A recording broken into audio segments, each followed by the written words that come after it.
ಇವತ್ತು ನಾನು ಕಾರ್ತಿ ಅವ್ರ ಮಮ್ಮಿ ಡ್ಯಾಡಿ ಎಲ್ಲ ದೇವಸ್ಥಾನಕ್ಕೆ ಹೋಗ್ತಾ ಇದ್ದೀವಿ. ಸೊ ಹಂಗಾಗಿ ವ್ಲಾಗ್ ಸ್ಟಾರ್ಟ್ ಮಾಡಿದ್ದೀನಿ.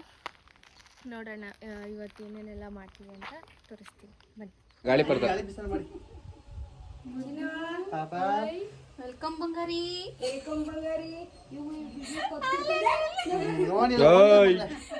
ಅಲ್ಲಿ ನೋಡು ಮಗ್ಳೆ, ಇಲ್ಲಿ ನೋಡು ಮಗ್ಳೆ. ಕಾಲು ಒಳಗಡೆ ಇನ್ನೊಂದು ರೆಡ್ ಕಲರ್ ಐತೆ. ಇದು ಕಲರ್ ರೆಡ್ ಐತೆ. ನೀವಿಲ್ಲಿ ದೀಪಲ್ಲಿ ಕೊಟ್ಬಿಟ್ಟು ಅಲ್ಲಿ ಮುಂದಗಡೆ ಕೂದ್ಬಿಡು. ದುಡ್ಡು ಹಾಕ್ಲಾ ಹಾಕ್ಲಾ.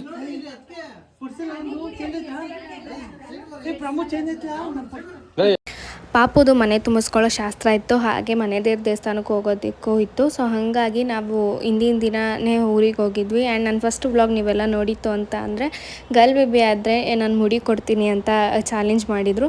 ಸೊ ಅದು ಗರ್ಲ್ ಬೇಬಿ ಆಗಲಿ ಬಾಯ್ ಬೇಬಿ ಆಗಲಿ ಮುಡಿ ಕೊಡೋದು ಸಂಪ್ರದಾಯ. ಸೊ ಹಂಗಾಗಿ ಆ ಮುಡಿ ಕೊಡೋ ಶಾಸ್ತ್ರನೂ ಇವತ್ತೇ ಇಟ್ಕೊಂಡಿದ್ರು.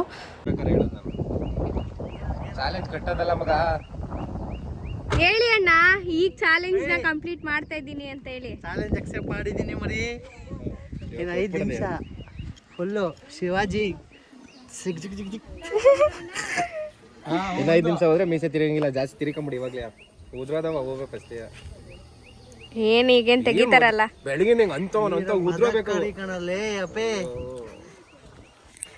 ಅಣ್ಣ ವ್ಲಾಗಲ್ಲೆಲ್ಲ ಹೇಳ್ತಾ ಇದ್ರು ನಿಂದು ಒಂದು ಕಾಂಬಿನೇಷನ್ ಚೆನ್ನಾಗಿದೆ ಅಂತೆ. ಹೌದಾ? ಎಲ್ಲ ಡಾರ್ಕ್ ಚಾಕ್ಲೇಟ್, ಇನ್ನೊಂದು ಮಿಲ್ಕಿ ಬಾರ್. ಮಿಲ್ಕಿ ಬಾರ್ ನೀನ್ ಹೇಳಪ್ಪ. ಈಗ ಡಾರ್ಕ್ ಚಾಕ್ಲೇಟ್ ಈಗ ಟ್ರೆಂಡಿಂಗ್ ಇರೋದನು. ಕಾಸ್ಟ್ಲಿ ಈಗ ಡಾರ್ಕ್ ಚಾಕ್ಲೇಟ್ ಈಸ್ ಕಾಸ್ಟ್ಲಿ ಅನ್ನು. ಅದ್ಯಾವ್ದು ಪ್ರಾಣಿ ತಿನ್ಬಿಟ್ಟು ಕಕ್ಕ. ಅದು ಡಾರ್ಕ್ ಕಾಫಿ.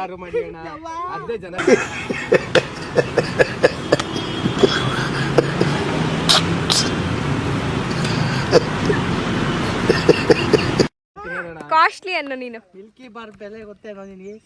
ಮಿಲ್ಕಿ ಬಾರ್ ಯಾವತ್ತು ಎಸ್ಬಿಟ್ರು ಜನಗಳು. ಯಾವ್ದಿದು ಆಂಟಿ? ನೀನು ಮನೆ ಬಾ ನೋಡ್ತೀನಿ.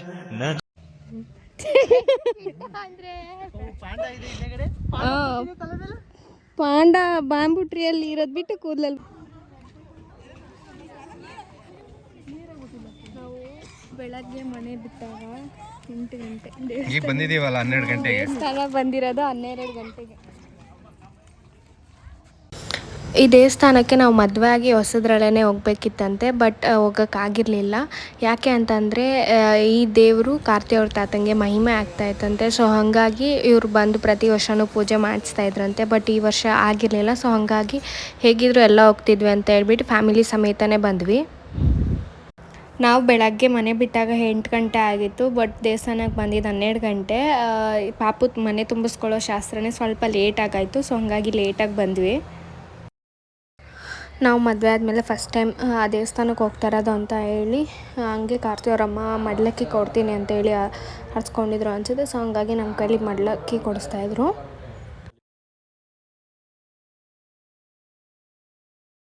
ಅಲ್ಲಿ ದೇವಸ್ಥಾನ ಕನ್ಸ್ಟ್ರಕ್ಷನ್ ಮಾಡ್ತಾ ಇರೋದ್ರಿಂದ ಇಲ್ಲಿ ಪಕ್ಕದಲ್ಲಿ ಚಿಕ್ಕದಾಗಿ ದೇವ್ರ ಪೂಜೆಗೆ ಜಾಗ ಮಾಡ್ಕೊಂಡಿದ್ದಾರೆ. ಆ್ಯಂಡ್ ಆ ದೇವಸ್ಥಾನದಲ್ಲಿ ಏನಂತ ಅಂದರೆ ದೇವ್ರ ವಿಗ್ರಹನ ತೆಗೆದು ಆಚೆ ಇಟ್ಟಿಲ್ಲ, ಅಲ್ಲೇ ಫುಲ್ ಕಂಪ್ಲೀಟಾಗಿ ಆ ದೇವ್ರ ವಿಗ್ರಹದೆಲ್ಲ ಬಾಗಿಲು ಹಾಕಿ ಅದನ್ನ ಕಂಪ್ಲೀಟ್ ಸೆಕ್ಯೂರ್ ಮಾಡಿ ಆಚೆ ಈಚೆ ಕಟ್ತಾ ಇದ್ದಾರೆ.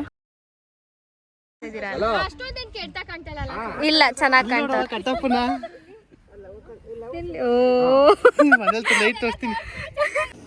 ನಾವು ನೈಟ್ ಅಲ್ಲೇ ಸ್ಟೇ ಆಗಿದ್ವಿ. ಸೊ ಹಂಗಾಗಿ ಕಾರ್ತಿನೇ ಎಲ್ರಿಗೂ ಮಟನ್ ಮಾಡ್ತಾ ಇದ್ದ.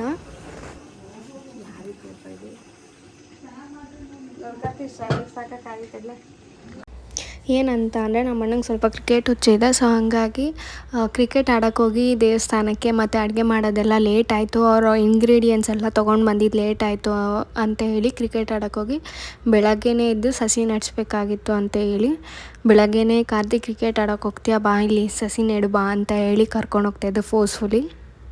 ಇದು ಬಂದು ಪಾಪುಗೆ ಪೋಲಿಯೋ ಡ್ರಾಪ್ಸ್ ಹಾಕ್ಸೋ ದಿನ. ಹಿಂದಿನ ದಿನ ಸ್ಫೂರ್ತಿ ಆಕಾಶ್ ಅಣ್ಣ ಅವರೆಲ್ಲ ನಮ್ಮೂರಿಗೆ ಬಂದಿದ್ದರು. ಹಾಗೆ ಆನ್ ದ ವೇ ಬೆಳಗ್ಗೆ ಹೋಗ್ತಾ ಸಂಡೇ ಪೋಲಿಯೋ ಡ್ರಾಪ್ಸ್ ಹಾಕ್ತಿದ್ರು ಅಂತ ಹೇಳಿ ಅಲ್ಲೇ ಕೆಳಗೆರೆ ಅಲ್ಲೇ ಪೋಲಿಯೋ ಡ್ರಾಪ್ಸ್ ಹಾಕಿಸ್ಕೊಂಡು ಹೋದರು. ಆ್ಯಂಡ್ ಇದು ಅವಳು ಫಸ್ಟು ಪೋಲಿಯೋ ಡ್ರಾಪ್ಸ್. ಅವರು ಸ್ಯಾಟರ್ಡೇನೇ ಬಂದಿದ್ದರು, ಬಟ್ ನನಗೆ ವೀಡಿಯೋ ಮಾಡ್ಕೊಳ್ಳೋದಕ್ಕಾಗಿಲ್ಲ, ಸ್ವಲ್ಪ ಬ್ಯುಸಿ ಇದ್ದಿದ್ದ ಕಾರಣದಿಂದ. ಓಟ್ ಹಾಕಿದ್ದು ಫಸ್ಟ್ ಓಟ್ ನಾಷ್ಟ ಹಳ್ಳಿ ಕಡೆಗೆ ಹೋಗಲ್ಲ ಇಷ್ಟೊತ್ತಾಯ್ತು ಬರಲಿಲ್ಲ ಅಂತವ ಇದು ಮಾಡ್ತಾವ್ರೆ ಬೇರೆ ಕಡೆ ಕೊಂಡವ್ರೆ ಅಲ್ಲಿ ನೆಟ್ವರ್ಕ್ ಸರಿ ಸಿಗ್ತಾ ಇಲ್ಲ ಅದಕ್ಕೆ ನಿಮಗೆ ಫೋನ್ ತೊಗೊಂಡೇವಿ ಅಲ್ಲಿ ಕಡ್ಡೆ ಸುಮ್ಮನೆ ಇರವ ನೀನು ವಿಡಿಯೋ ಮಾಡ್ಬಿಡೋಣ. ಏನಾಗಲ್ಲ ಬಿಡಿ, ಯಾವ ಹುಡುಗಿನೂ ಬೀಳಲ್ಲ. ಮೈಕಲ್ ಜಾಕ್ಸನ್ ಸೂರ್ಯದಲ್ಲಿ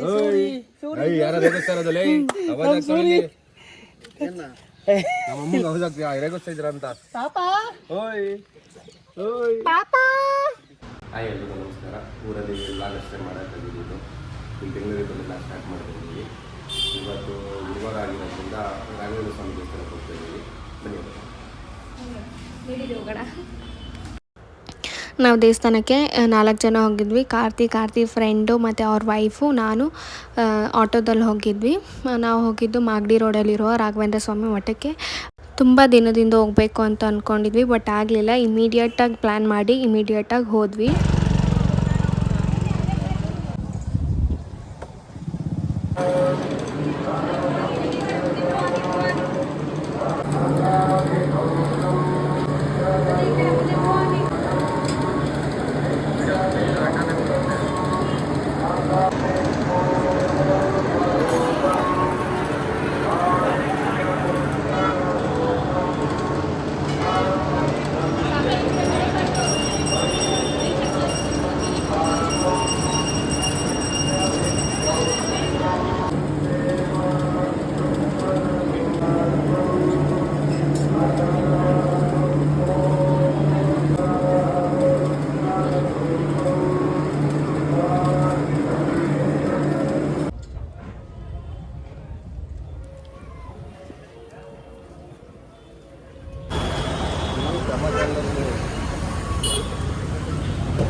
ಬನ್ನಿ ಕುಡೀರಿ ಗಸಗಸೆ ಪಾಯಸ.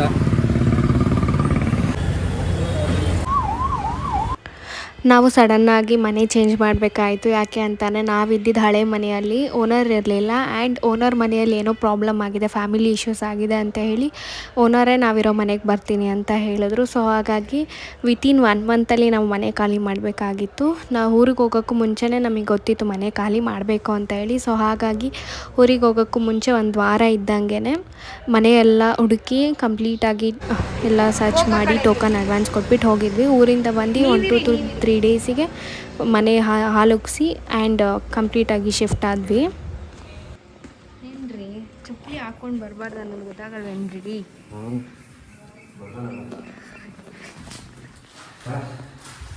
ಓ ಕರೆಕ್ಟ್ ಟೈಮಿಗೆ ತೊಗೊಂಡ್ಬಂದೆ.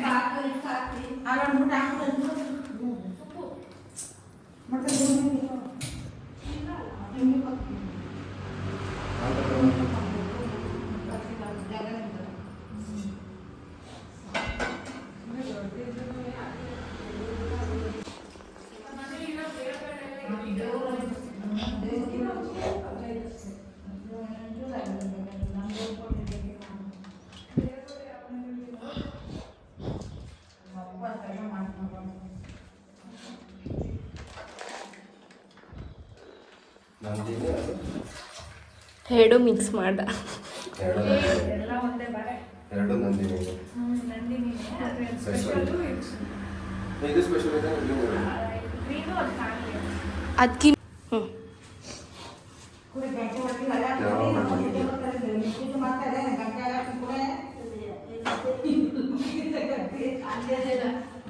ಅಲ್ಲೇ ಐತಲ್ಲ ಗಂಟೆ, ಅಲ್ಲಿ ಇದ್ರ ಹತ್ರ.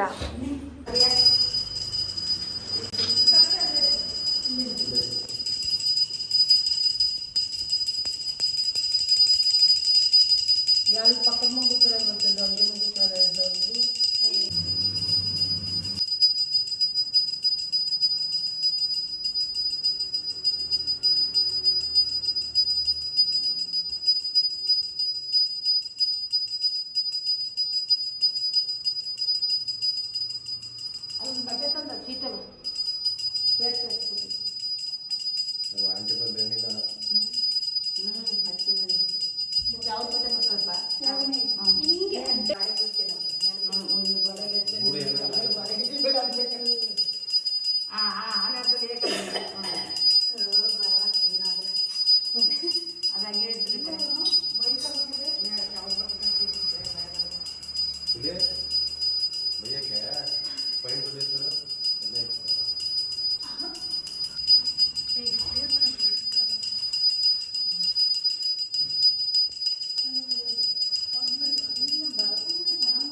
ನಾಲ್ಕೇ ಸಲ ಪೂಜೆ ಮಾಡೋದು.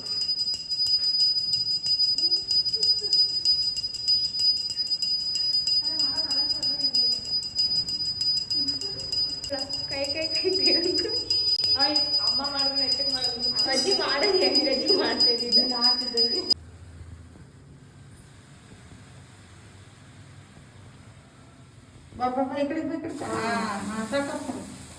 ಹೇಗೆ ಆಫ್ ಮಾಡ್ಬಾರ್ದು, ಸಣ್ಣ ಮಾಡಬೇಕು.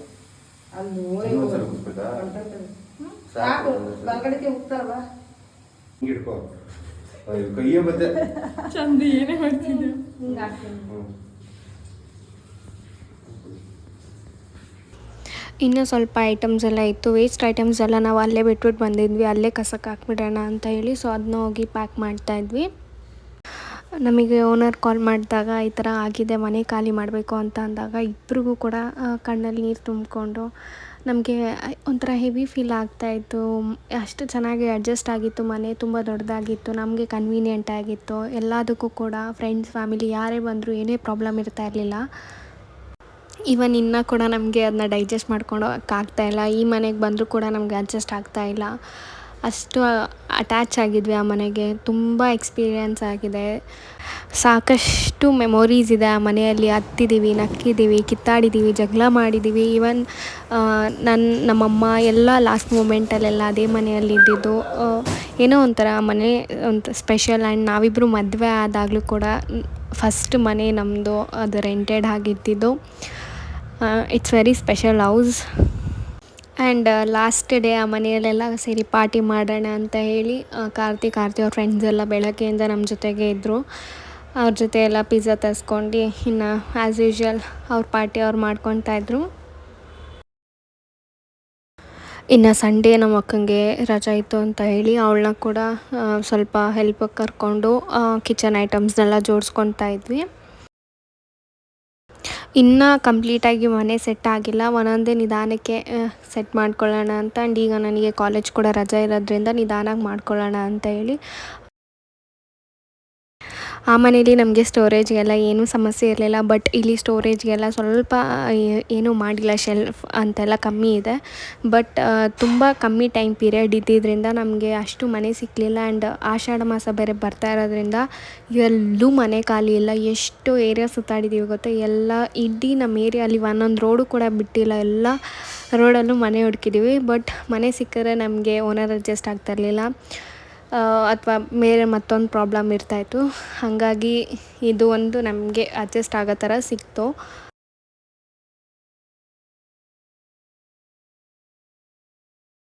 ಆ್ಯಕ್ಚುಲಾಗಿ ಏನು ಅಂತ ಅಂದರೆ, ನಾವು ಮನೆ ಖಾಲಿ ಮಾಡಬೇಕು ಅಂತ ಗೊತ್ತಾಗಿದ್ದು ಮಾರನೇ ದಿನ ಫಸ್ಟ್ ಮನೆ ನೋಡಿದ್ದೇ ಇದು. ಬಟ್ ಯಾಕೋ ಬೇಡ ಅಂತೇಳಿ ಸುಮ್ಮನೆ ಆಗಿದ್ವಿ. ಬಟ್ ಎಲ್ಲ ಮನೆ ನೋಡಾದಮೇಲೆ ಇಲ್ಲ ಇದೇ ಇರಲಿ ಅಂತ ಹೇಳಿ ಲಾಸ್ಟ್ ಮಿನಿಟಲ್ಲಿ ಅವ್ರಿಗೆ ಕಾಲ್ ಮಾಡಿದ್ನು. ಹೌದು ಇದೆ, ಖಾಲಿ ಇದೆ, ಇನ್ನು ಬನ್ನಿ ಅಂತ ಹೇಳಿ. ಆ್ಯಂಡ್ ನಮಗೆ ಏನಿತ್ತು ಅಂತ ಅಂದರೆ, ಊರಿಗೆ ಹೋಗೋ ಅಷ್ಟೊತ್ತಿಗೆ ಯಾವುದಾದ್ರೂ ಒಂದು ಮನೆ ಫೈನಲ್ ಮಾಡಿ ಹೋಗಬೇಕು, ಇಲ್ಲ ಅಂತ ಅಂದರೆ ಅಲ್ಲಿ ಅದೇ ಟೆನ್ಷನಲ್ಲಿ ಇರ್ತೀವಿ ಅಂತ ಹೇಳಿ. ಸೊ ಹಾಗಾಗಿ ಊರಿಗೆ ಹೋಗೋಕ್ಕೂ ಮುಂಚೆನೇ ಟೋಕನ್ ಅಡ್ವಾನ್ಸ್ ಕೊಟ್ಟು ಹೋಗಿದ್ವಿ. ಈ ಮನೆ ಖಾಲಿ ಮಾಡ್ಬೇಕಾದ್ರೆ ಇಬ್ರಿಗೂ ತುಂಬ ಹಾರ್ಡ್ ಫೀಲ್ ಆಗ್ತಾಯಿತ್ತು. ತುಂಬ ಜನಕ್ಕೆ ಈ ಮನೆಯಲ್ಲಿ ಉಳ್ಕೊಳ್ಳೋಕೆ ಜಾಗ ಕೊಟ್ಟಿದ್ದೀವಿ. ಕೆಲವ್ರಿಗಂತೂ ತಿಂಗಳಾನ್ಗಟ್ಟಲೆ ಇದ್ದಾರೆ ಈ ಮನೆಯಲ್ಲಿ. ಬಟ್ ಇನ್ ರಿಟರ್ನ್ ಆಗಿ ಅವ್ರು ನಮಗೆ ಬರೀ ನಂಬಿಕೆ ದ್ರೋಹದ ಕೆಲಸ, ಫ್ಯಾಮಿಲಿ ಹೊಡೆಯೋ ಕೆಲಸಗಳನ್ನೇ ಮಾಡಿದ್ರು. ಬಟ್ ಸ್ಟಿಲ್ ಈ ಮನೆ ಒಂದೊಳ್ಳೆ ಪಾಠ ಹೇಳ್ಕೊಟ್ಟಿದೆ. ಆ್ಯಂಡ್ ಆಗೋದೆಲ್ಲ ಒಳ್ಳೆಯದಕ್ಕೆ ಅಂತ ನಾವು ನಂಬ್ಕೊಂಡು ಲೈಫ್ ಲೀಡ್ ಮಾಡ್ತಾಯಿದ್ದೀವಿ.